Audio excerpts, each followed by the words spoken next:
BRS silver Jubilee వేడుకకు హనుమకొండ జిల్లా Elkathurthy ready అయింది. అసెంబ్లీ ఎన్నికల్లో ఓటమి తరువాత నిర్వహిస్తున్న మొదటి బహిరంగ సభకు భారీ ఏర్పాట్లు చేశారు నేతలు.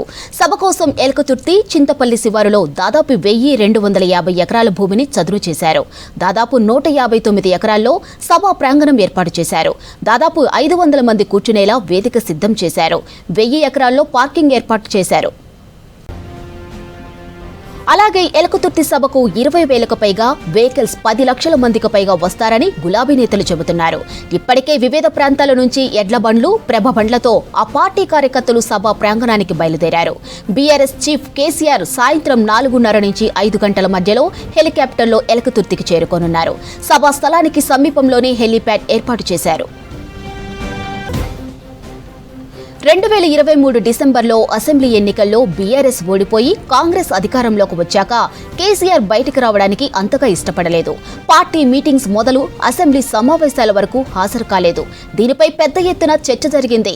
బీఆర్ఎస్ ఓటమి తరువాత ఆ పార్టీ నిర్వహిస్తున్న మొదటి బహిరంగ సభ కావడంతో భారీ జన సమీకరణపై ఫోకస్ పెట్టారు నేతలు. ఈ సభతో మళ్లీ జనాల్లోకి రావాలని భావిస్తున్నారు.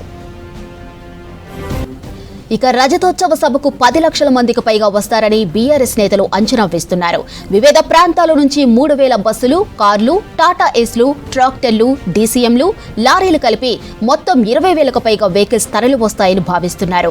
ఎండల నేపథ్యంలో వారి కోసం దాదాపు 10 లక్షల వాటర్ బాటిల్స్, 16 లక్షల మజ్జిగ ప్యాకెట్లు అందుబాటులో పెడుతున్నట్టు బీఆర్ఎస్ నేతలు 10 వరకు అంబులెన్స్లు, మహిళల కోసం టెంపరీ టాయిలెట్స్ ఏర్పాటు చేశామని చెప్పారు. ఇక విద్యుత్ సరఫరాకు అంతరాయం లేకుండా సుమారు 200 జనరేటర్లు, సభతో పాటు పార్కింగ్ స్థలాలను కవర్ చేసేలా 300 వరకు ఎల్ఈడీ లైటింగ్ స్టాండ్స్, వేదికపై ఉన్న నేతలు కనిపించేలా ఎక్కడికెక్కడ భారీ ఎల్ఈడీ స్క్రీన్లు ఏర్పాటు చేశామని చెప్పారు.